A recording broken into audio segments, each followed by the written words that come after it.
Tesla dropped sharply this Monday by nearly 7% immediately after Elon Musk announced the formation of his new political party, the America Party, over the weekend. The recent clash between Tesla bull Dan Ives and Elon Musk, culminating in Musk telling him to shut up, reveals just how sensitive the analyst's recommendations may have struck. This episode reflects deep tensions around corporate governance, capital control, AI strategy, and Musk's personal ambition for centralized power.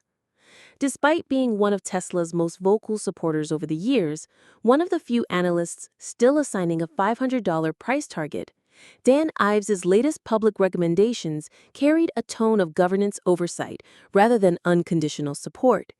He proposed that Tesla's board grant Musk 25% voting control in exchange for the potential acquisition of XAI, which appears to be Musk's privately held AI venture. As part of that deal, Ives also called for constraints on how much time Musk devotes to Tesla and urged board oversight of his political activity. While these proposals align with traditional corporate governance frameworks, they deviate sharply from Musk's long-standing operating style, which is rooted in centralized, personal control over his ventures.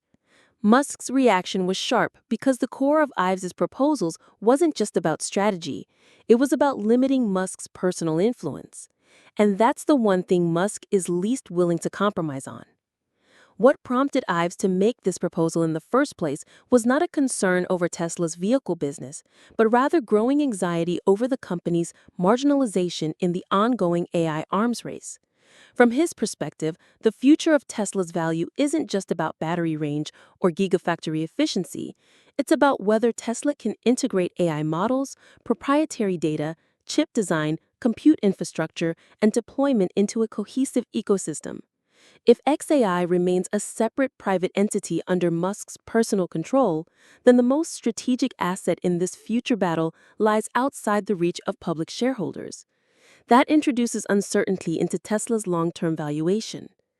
Ives's $500 target for Tesla has long been predicated on Musk's AI vision, widespread rollout of FSD, commercialization of the Tesla bot, and the scaling of the Dojo supercomputer. But all of these ambitions now face two critical risks. First, their timelines are vague or delayed.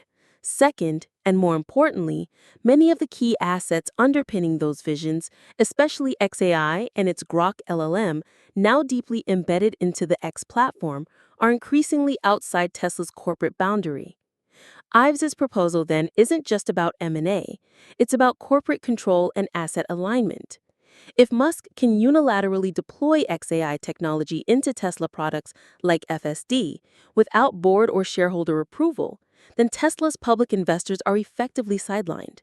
And from a valuation standpoint, this fragmentation undermines the investment thesis. Investors assign Tesla a premium multiple not because it's a car company, but because it's seen as an AI platform. If that platform's core IP is owned elsewhere, that valuation falls apart. Ives likely also recognizes that Musk's empire is becoming increasingly fragmented. Tesla handles EVs and energy, XAI focuses on language models, X is a social and financial platform, and SpaceX controls communications and space infrastructure. AI is the connective tissue across these domains. If those assets can't be unified, Tesla risks becoming just one cash-generating entity within a broader Musk-led conglomerate, lacking control over key technologies and losing strategic narrative. That would erode its competitive moat in autonomous driving and destabilize the foundations of its future valuation. Ives offered an idea: grant him 25% voting power in return for folding XAI into Tesla. From a governance standpoint, it's a barely acceptable trade-off. But from Wall Street's perspective, it reflects a pragmatic reality. We understand you want control, but at least bring the AI arsenal under the same roof so we can properly value it. Behind this proposal lies a simple question. If Musk truly believes XAI will change the world, then why not let Tesla be the vehicle that leads that transformation? Musk's response may stem from the fact that Ives touched a nerve, one that reveals the core contradiction at the heart of Musk's leadership. Who really controls the future of this AI revolution? The public company or the founder's private empire? It's a question Wall Street often hesitates to ask directly. Ives, in this case, chose to ask it out loud. Markets have long noted that Tesla's board lacks true independence. Whether it's the presence of Musk's brother Kimball or directors with deep personal loyalty to him, the board has often functioned more like an extension of shareholder relations than a check on executive power. When Ives suggests that the board should be the one designing limits on Musk's influence, it implicitly challenges Musk's leadership structure, and Musk has already shown, by pushing through a $56 billion pay package, even after a court overturned it, that he can mobilize board and shareholder support to retain control when challenged.